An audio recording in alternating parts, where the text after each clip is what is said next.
मानगोनां प्रमद बर' बिथाङा दुलाराय बर' फरायसा आफाद गोथार बर'नि आफादखौनो थगायदों। प्रमाण जाबाय जे प्रमद बर'आ जे BA फेल, बिथाङा जे हायार सेकेन्डारि पासल'। दुलाराय बर' फरायसा आफादनि जारिमिनाव अनलि हायार सेकेन्डारि पासआ आफादगिरि जानायनि जारिमिन गैयामोन। प्रमद बर'आ जेला एबसुआव दङ, गावखौनो BA पास होनानै गावखौनो ग्रेजुवेसन खालामनाय होननानै जोंनि सिगाङाव बुंनानै लादोंमोन। जेला बिसायख'थि गेलेबाय अब्लासो मिथिबाय जे बिथाङा हायार सेकेन्डारि पासल'। दुलाराय बर' फरायसा आफाद गोथार आफादखौनो प्रमद बर' बिथाङा गावखौ BA पास होननानै आफादगिरि दायित्वखौ लाबोदोंमोन।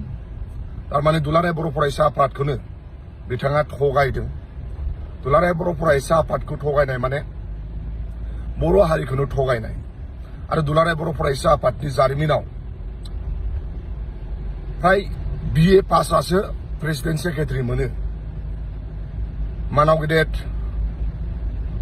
जोंहा सोमब्ला बसुमतारी सार, बिथाङाबो BA पास। उरखावगोरा BA पास, रोनगोरा BA पास। बेनिफ्राय रबिराम नार्जारी सार, बिथाङाबो BA पास। बा सोरबा सोरबा सेक्रेटारि जाबोनाय बिथांमोनाबो सब BA पास। प्रमद बर' बिथाङाल' गावखौनो BA पास होननानै लादोंमोन। नाथाय बिसायख'थि गेलेनायाव प्रमाण जाफैबाय बिथाङा अकल हायार सेकेन्डारिल' पास। दा जाय सुबुङा दुलाराय बर' फरायसा आफाद गोथार आफादखौनो मिसा खोथा बुंनो हायो, जाय सुबुङा दुलाराय बर' फरायसा आफादखौ मिसा खोथा बुंनो हायो, बे सारा बर' हारिखौ मिसा खोथा बुंनो हायो, सारा बुहुमनि मानसिफोरखौ मिसा खोथा बुंनो हायो। दिनै दुलाराय बर' फरायसा आफादखौनो मिसा खोथा बुंनानै BA पास बुंनानै 10 बोसोर 11 बोसोर प्रेसिडेन्ट दायित्वखौ लाबोदों। बेबादि मानसिखौ सोर बिसास खालामनो नांगौ? दा बेबादि मानसिखौ जाहाथे बिसास खालामा, मानोना दुलाराय बर' फरायसा आफादखौनो बे मिसा खोथा बुंदों, बर' हारिखौ मिसा खोथा बुंदों। नों आंखौलाय मासो थगायनो थाखाय? दा बेफोरबादि मानसिनिफ्राय दुलाराय बर' फरायसा आफादा गोबां बदनाम मोनबाय। माने दुलाराय बर' फरायसा आफादनि जारिमिनाव BA फेल, हायार सेकेन्डारिल' पास जानाय प्रेसिडेन्ट जानायानो प्रमद बर'ल'। आरो बेबो मोनदों गावखौ BA पास होननानै थगायना लानायाव खायसे। दा बेफोरबायदि सुबुंनिफ्राय सांग्रां जानांगौ। दिनै BTCनि रायजो राजाखौ थगायबाय। BTCनि रायजो राजाखौ थगायनाया मानाव गेदेर प्रमद बर'नि सालाय बिजौआवनो थायो। बिथाङा ओरैनो थगायनो हायो, थगायनाया बिनि थाखाय जेबो नङा। एक्सट्रिम लेभेलसिम बिथाङा थगायनो हायो, जेरै दुलाराय बर' फरायसा आफादखौनो थगायदों। दा बेबादि सुबुंनिफ्राय लाइमोनफ्रा मा आसा खालामनो हायो? दिनै जोंनि गेजेराव लेखा गोरोंनि सुबुंनि आंखाल गैया। गोबां MA पास BA पास जाबाय, नाथाय बिथांमोनहा खाबु मोनाखै।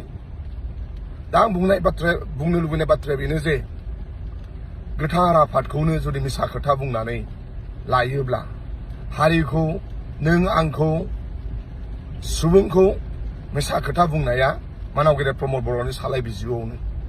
दा दिनै सारा BTCनि रायजो राजाखौ मिसा खोथा बुंबाय। आरोबाव रायजो राजाया बिथांनि सायाव फोथायनाय गैला। दुलाराय बर' फरायसा आफादनि गोबां दैदेनगिरिफ्रा आंखौ फन खालामनानै बुंदों बिथांमोनाबो मिन्थियामोननो जे मानाव गेदेर प्रमद बर'खौ BSc साइन्स फरायनानै BSc पास जानायसो सानदोंमोननो। दा दिनै गोबां सिनियर लिडारफ्राबो बिथांमोनाबो बुंदों सासेल' BA पास नङै मानसिया एबसुनि आफादगिरि मोनबाय, बे प्रमद बर', आरो बेबो थगायनानैसो मोनदों।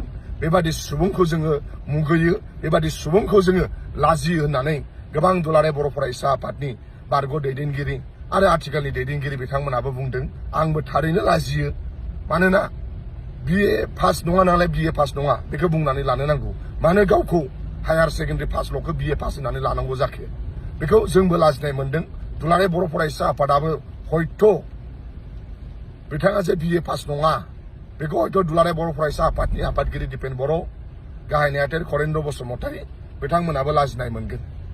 दा बेखौल' फोरमायदों सैथोआ अराय सम सैथोआ अराय सम देरहासार जागोन। प्रमद बर'आ नंखाय रादाय होदों, बे सानसे नङा सानसे गाब्र'गोन। सैथोआ अराय सम जै जायो।